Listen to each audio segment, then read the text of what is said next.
Privilege to be with you here today. Prime Minister Netanyahu is here, Vice President Gore, Vice President Pence, Leader McConnell, distinguished senators, members of Congress. It's a great honor to be before you, and I know we're all here because of the grace of Joe Lieberman. Many of the remembrances honoring Senator Lieberman's life have highlighted his legacy as one of the great post-Cold War statesmen, or the fact that when he was the first Jewish American to be nominated by a major political party as Vice President of the United States. Senator Lieberman was never afraid to speak his mind. I think we've heard that. And he was not afraid to be the voice of the opposition to any policy or action in which he disagreed. But in his principled advocacy on any issue, he acted with elegance, wisdom, and wit. No major recent figure so plainly rejected the animus and bile that consumes modern American politics. He was immune from the peaks of anger or outrage that flare up among the best of the rest of us. We all have in common a profound and enduring respect for this giant in American polity. His vast career achievements are worth celebrating, to be sure, but what made the senator truly exceptional was his sheer humanity. His civility, grace, wisdom, love of family, and the ability to convey his beliefs in a calm, respectful, yet powerful manner. Look at the list of those who attended his funeral at the end of March in Stamford, Connecticut. Vice President Gore, various senators, former staffers, a raft of colleagues in Connecticut state politics, and Governor Ned Lamont, his one-time political opponent. What all of them have in common, besides fiercely opposing Senator Lieberman on one issue or another during his career, is their profound and enduring respect for the man whose memory they were there to celebrate. And even in death, Senator Lieberman's grace brings out the best of us, brings us together. Vice President Gore, thank you for being here. And I never thought, as a former political opponent, that I would be so proud to have shared this stage with you and what you've said about my friend and your friend. It's an honor. I first got to know the senator, and this is the complicated part, Mr. President. I first got to know the senator as a political foe in the infamous Florida recount that determined the outcome of the 2000 presidential election. He was well aware of my role as a bit player on behalf of then Governor George W. Bush in election offices, on television, and in courtrooms.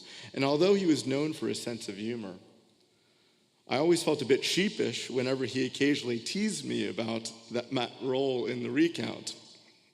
I remain a proud friend of President Bush, who shares all of our sentiments for Senator Lieberman, but I was quite cognizant that the recount derailed my close friend's historic bid for the second highest office in the land and Vice President Gore's bid for the presidency.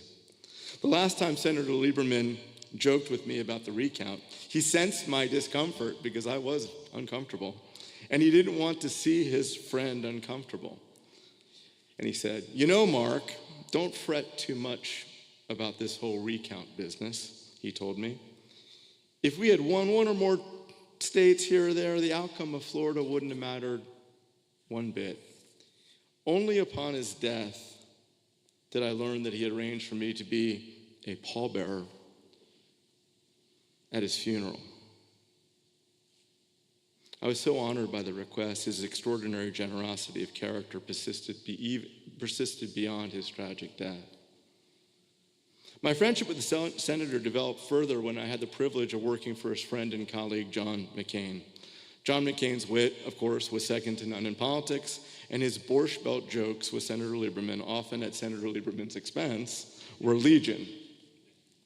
McCain used to joke that it was now, this is straight from the Lindsey Graham book of here.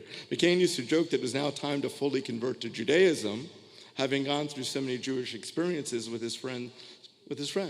Senator Lieberman, of course, equally wry response was always to remind Senator McCain that a bris was an essential element of Jewish conversion.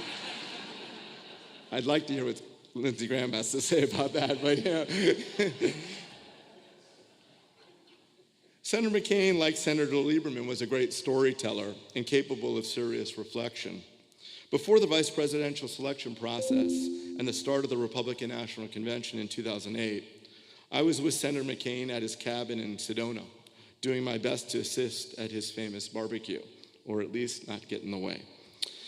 The conversation eventually turned to our mutual friend, Senator Lieberman. This was just before the selection of the vice president. And McCain stopped the stream of his political commentary, the staccato. He's always going and fascinating. And he grew quiet, and he stopped, almost laid down the barbecue tools. And he said, "Joe is good," he said simply. He is just good.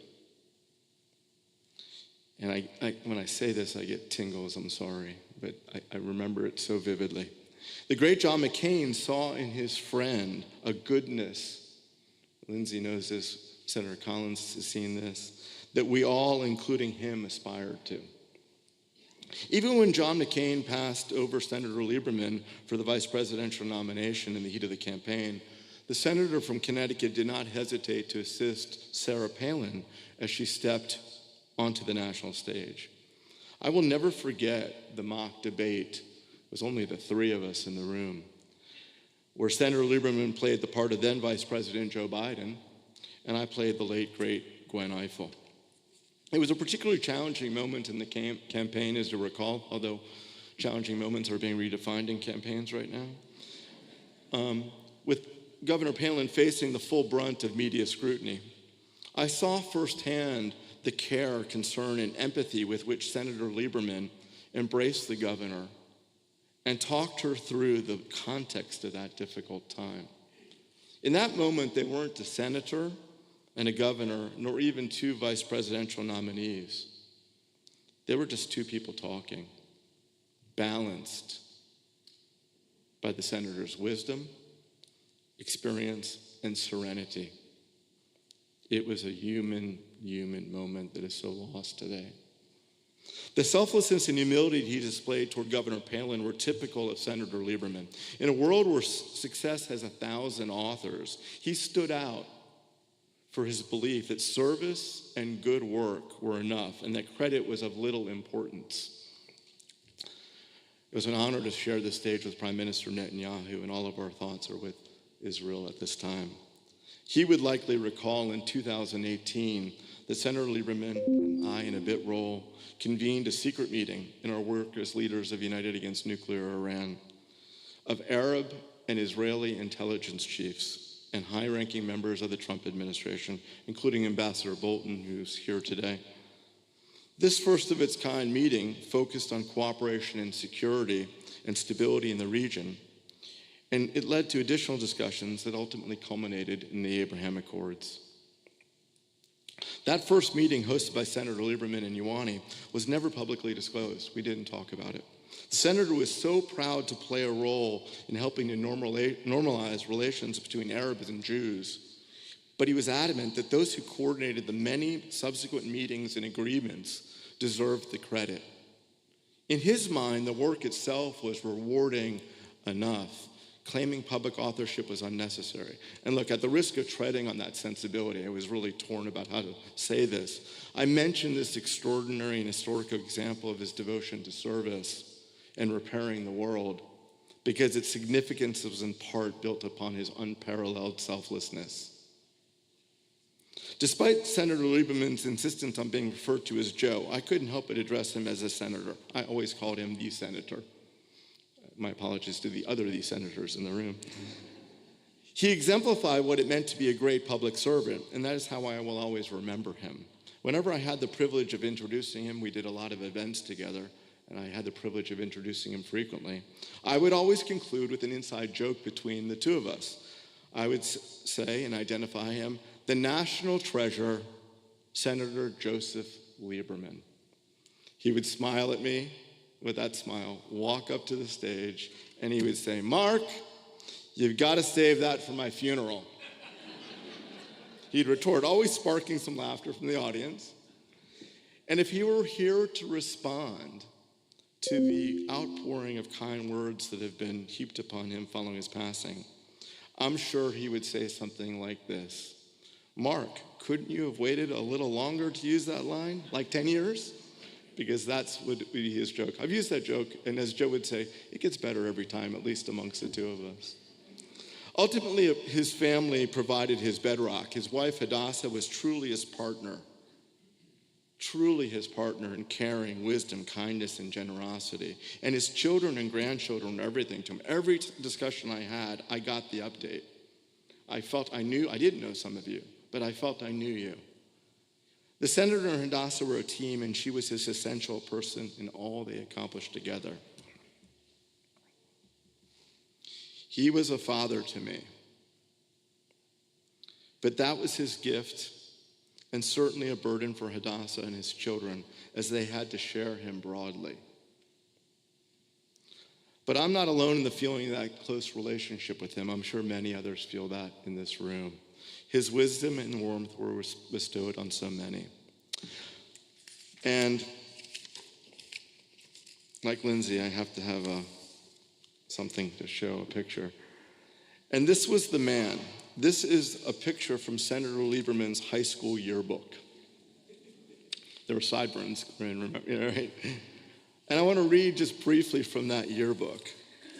Joseph I. Lieberman, Joe, Mr. Personality, presided over senior and sophomore classes, a cappella choir, synagogue youth group, active member of school council, debating club, co-founder of the jazz club, editor of the Pilot Wheel, honor roll student, won Princeton Leadership Award, always a kind word for everyone. A successful future assured. Hadassah, Matt, Becca, Hani, and Aitan, so many of us shared the center with you. Today, we are here for you. May the memory of our national treasure, Senator Joseph Lieberman, be a blessing. Israel, hi. The United States misses him. His family misses him. And so do I. Thank you very much.